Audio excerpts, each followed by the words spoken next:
Welcome to today's deep dive. We are incredibly glad you're joining us today. Yeah, thanks for tuning in. Today, our mission is to take a pretty large stack of source material, A very large stack. right, ranging from medical clinic guides and health publications to even some language learning dialogues. And we're going to distill all of that into a very simple, inspiring, and easy to follow guide on everyday health and fitness. Exactly. And, because the modern landscape of health advice can feel a bit like drinking from a fire hose, Oh, absolutely. we have a very specific, intentional approach for you today. We aren't going to throw complex, grueling regimens at you. No, not at all. In fact, we are going to take things extra slow and clear today. Extra slow. I like We that. really want to completely remove the overwhelm from health advice. There's no need to rush, no need to stress. We are just going to walk through some incredibly effective, gentle steps you can take to feel better every single day. Right. And to set the frame for what we are aiming to achieve today, I want to pull a specific word from our language sources. That word is energetic. Energetic. Okay. Yeah. When we talk about health today, the goal isn't necessarily some number on a scale. It's simply to help you feel more energetic. The texts define this as having lots of get up and go. Get up and go. That's a great phrase. It is, and I really love the etymology here too. It stems from the Greek word energetikos, which simply translates to active. Okay, let's unpack this. As fit as a fiddle. Pause. It is genuinely fascinating you brought up that particular idiom. We actually have some historical context for it in the material. Oh, really? Yeah, it's a phrase that has been around since the 1600s. Wow, that long. Back in the 17th century, the word fit didn't carry the connotation of hitting the gym or lifting weights. It simply meant suitable or convenient. Like when people say fit for a king. Precisely. And a fiddle, or a violin, was considered a highly suitable instrument for creating enjoyable music. So originally the phrase just meant something was perfectly suited for its intended purpose. And today it means being in great physical shape. Right. And that is exactly what we are aiming for today. Getting your body suited for its purpose in the most convenient way possible. So let's ease into the first simple step we found in the research. And that is the profound power of your morning routine. Oh, the morning routine is huge. Specifically, waking up just a little bit earlier. Now, I know an earlier alarm might sound like the exact opposite of gaining energy, It usually does. but the veterinarian health publication sources highlight some incredible benefits when you do this. First of all, it gives you the time you need to eat a well-balanced breakfast. Right. And it increases your overall productivity and confidence for the day. But biologically, setting your sleep cycle so you wake up earlier actually aligns you with the Earth's natural circadian rhythms. Which is so critical. It reduces procrastination, and it gives your mental health a much-needed breather because you aren't just rushing out the door in a panic. Exactly. You start the day in control. Now, if you have carved out that extra morning time, we need to talk about another phrase from the sources. Keep fit. Yes, keep fit. Just a quick vocabulary note from the language learning materials we reviewed. This is a classic strong verb-adjective collocation. Meaning what, exactly? It refers to staying in good physical condition through consistent exercise. The texts mention examples like walking the dog, circuit training, or playing squash. But keeping with our theme of taking things slow and clear, what should you actually do with that extra morning time? The answer is incredibly simple. Walk. Walk. Just walk. We found 5 major reasons in the sources why walking is the absolute best morning workout. Let's go through them. Number 1, it improves your physical health without putting heavy strain on your joints.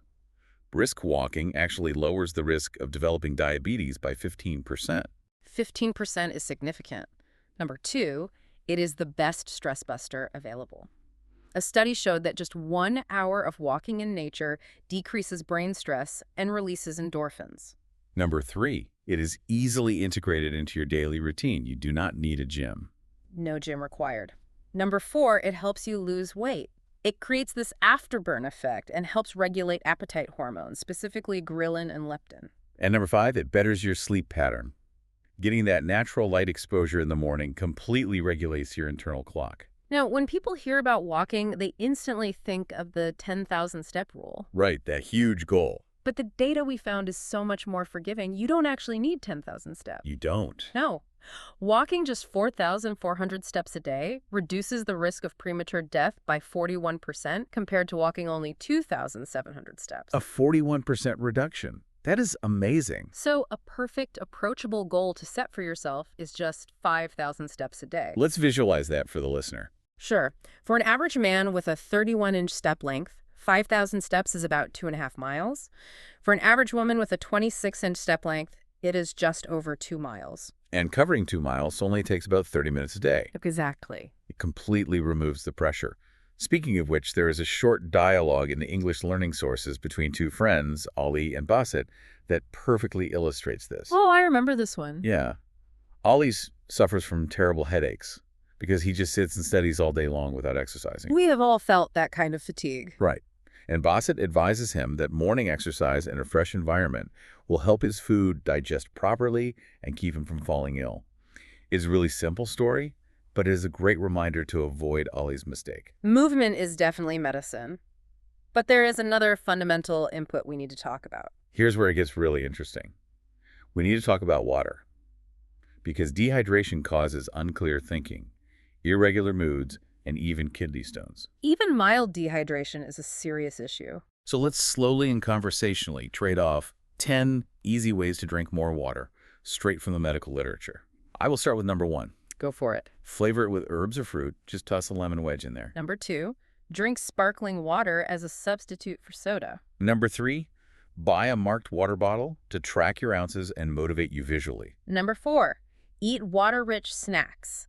Things like cucumber, celery, zucchini, and watermelon. Number 5, break your intake into small goals. Tell yourself you will drink 2 glasses by 10 in the morning and 4 by lunch. Number 6, drink a glass of water for every single cup of coffee you have. Number 7, drink a glass before every bathroom break. Treat the break like a reward. Number 8, drink a glass before taking the first bite of any meal. Number 9, refill your glass as soon as it is empty. Don't leave it sitting empty on your desk. And finally, number 10, use tracking apps to alert you if you fall behind during the day. What I love about these tips is that they connect to a broader behavioral concept. Yes, habit stacking. You are taking things you already do, like drinking coffee or taking a screen break, and pairing your water intake with them. It makes health feel completely effortless for you. Exactly. Now let's transition from what we drink to what we eat. We need to look at the data on sugar. Sugar is a huge hurdle. The sources note that Americans consume 3 times the recommended amount of sugar. The CDC actually recommends keeping added sugar to less than 10% of your daily calories. So if you are eating a 2,000-calorie diet, that is only 200 calories of added sugar. Right, and excess sugar leads to lower energy, weight gain, depression, and poor immune function. So let's share the 10 simple strategies from the sources on how to cut that sugar down. Number 1, use a tracking app just to see where your baseline is. Number 2, cut sugary drinks. They actually make up 47% of all added sugar intake. Number 3, eat whole foods at home so you can control the ingredients. Number 4, watch your serving sizes. Number 5, fill up on more fruits and vegetables. Number 6, swap in low-sugar alternatives whenever you can. Number 7 is about breaking bad habits. If you eat a cookie daily, try shifting to every other day. Number 8, modify your favorites. Have the strawberries, but skip the shortcake. Number 9, eat fewer snacks and focus on more proper, balanced meals. And number 10, distract your brain or your mouth with gum or water when a craving hits. Which leads perfectly into how you should build those proper meals. Yes, we found this brilliant advice in the sources, originally aimed at kids, but it applies perfectly to you. Eat the rainbow. Fill your plate with colorful produce. Exactly. You get your superpowers from these colors. Let's break them down. Vitamin A comes from orange and green foods like carrots and spinach. And that is crucial for your eyes and your skin. Vitamin C comes from red and green foods like bell peppers and strawberries. Which is vital for healing and maintaining healthy gums. Fiber comes from apples and beans, which helps with digestion. Calcium comes from dark greens like kale, which protects your bones. And iron comes from things like lentils, which builds healthy blood. It is such a practical way to look at nutrition. Just aim for color. So as we wrap up today, let's summarize this incredibly slow, simple approach to health. Wake up just a bit earlier.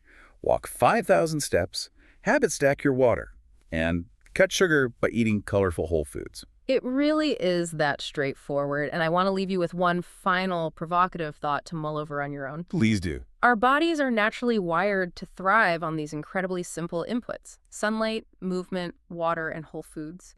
Yet modern life has actively engineered these things away from us. It really has. So think about how you can re-engineer your own daily environment. How can you make these simple, healthy choices the automatic default in your life? That is a wonderful perspective. Just change the environment to serve you. And to bring this all home, I want you to imagine two friends, Sarah and Mark. Sarah and Mark. Yes. For a long time, they felt completely overwhelmed by all the complicated fitness advice out there. But then they realized exactly what we've discussed today. Staying healthy is actually wonderfully simple. It doesn't require extreme restriction or suffering. Not at all. It just requires a little bit of gentle movement and intentionality. And realizing that the pressure was finally off, Sarah and Mark happily agreed to go for a walk together.